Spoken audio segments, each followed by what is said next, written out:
안녕하세요. 퍼스트터치 축구 신하입니다. 오늘 새벽에 있었던 프리미어리그 16라운드 경기에서 드디어 토트넘은 뉴캐슬을 맞아 홈에서 4대1 대승을 거두었습니다. 손흥민이 한 골과 2개의 도움을 기록하면서 이번 시즌 또다시 최고의 활약을 펼친 경기로 이번 골은 손흥민의 이번 시즌 프리미어리그 10호 골이자 8시즌 연속 프리미어리그 두 자릿수 골 기록을 달성하였습니다. 통계에 따르면 지금까지 8시즌 연속 두 자리 골을 기록한 선수들은 웨인 루니, 케인, 아구에로, 앙리 등 모두 7명이라고 하는데 손흥민의 이 기록은 손흥민이 현존 최고의 공격수뿐만 아니라 프리미어리그 역대 최고의 공격수 중에 한 명이라는 사실까지 증명하고 있습니다.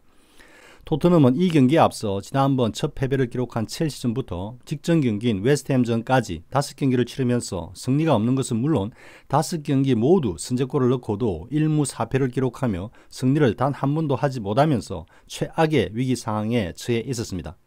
앞서 있었던 맨시티전에서 무승부를 이끌어내면서 다시 한번 희망의 불씨를 살렸지만 홈에서 웨스트햄에게 다시 역전패를 당하면서 이번 시즌 토트넘의 탑4 경쟁조차 힘겨울 것으로 전망되었습니다. 영국 현지 언론과 전문가들도 이번 뉴캐슬전에 앞선 예상에서 대부분은 무승부를 예상하였고 토트넘의 무승의 기록은 계속해서 이어질 거라는 전망이 지배적이었습니다. 그러나 토트넘은 포스테코글루 감독의 전술 변화와 선발 라인업의 변화를 통해 새로운 에너지와 동기를 불러일으키면서 역시 적극적인 공격 축구로 뉴캐슬을 4대1로 대파하면서 다시 우승 경쟁 레이스를 펼칠 수 있다는 자신감을 선수들과 팬들 모두 가질 수 있게 되었습니다. 그러면 이러한 대승을 가져올 수 있었던 토트넘의 포스테코글루 감독의 전술 및 선발 라인업 변화를 중심으로 토트넘 대 뉴캐슬전 경기를 리뷰해 보겠습니다. 이 영상의 타이틀에서 부제목으로 신의 한 수라는 표현을 사용하였는데 이번 뉴캐슬전에서 보여준 포스테코글루 감독의 전술 변화는 그동안 연속 역전패를 당하는 주요 요인이 되었던 문제점들을 단숨에 극복하는 효과를 보여주었습니다.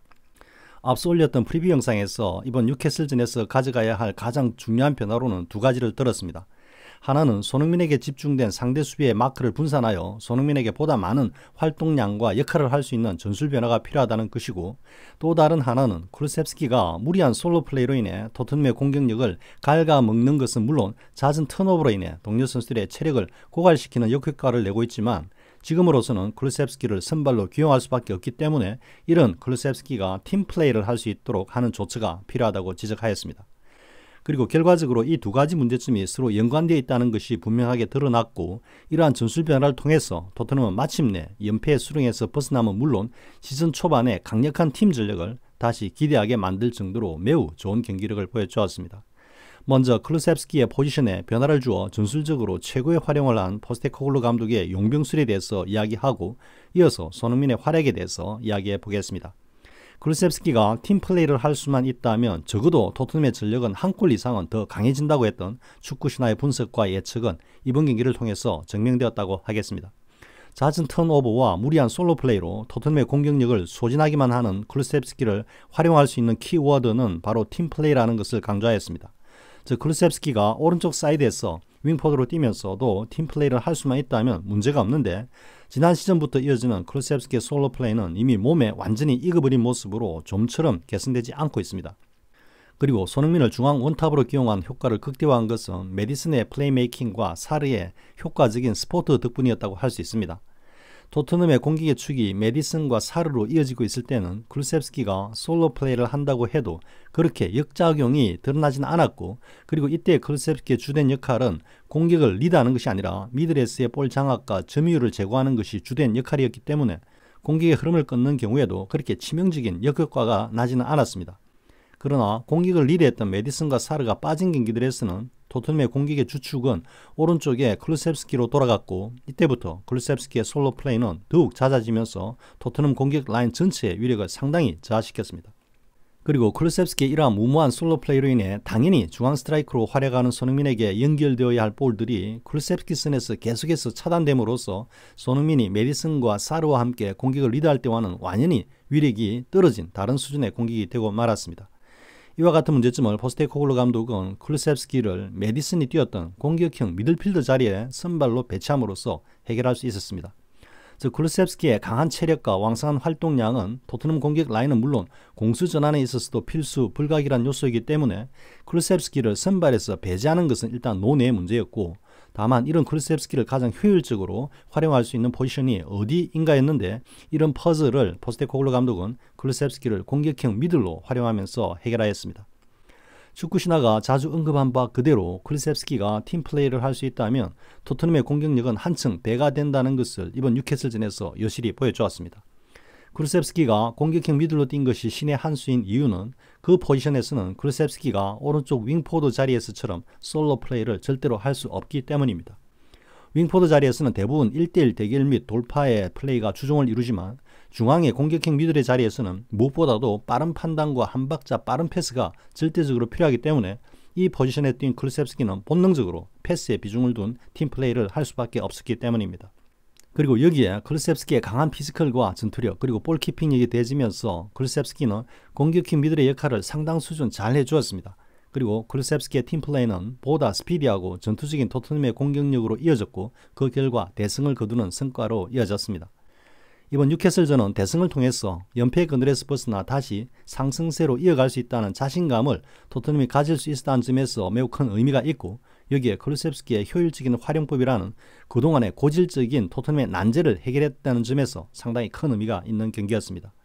그리고 쿨루세프스키가 그동안 뛰었던 오른쪽 윙포드 자리에는 존슨이 대신해서 좋은 경기력을 보여주었기 때문에 메디슨이 복귀할 때까지 쿨루세프스키를 공격형 미들로 활용하는 전술이 주요해 보입니다.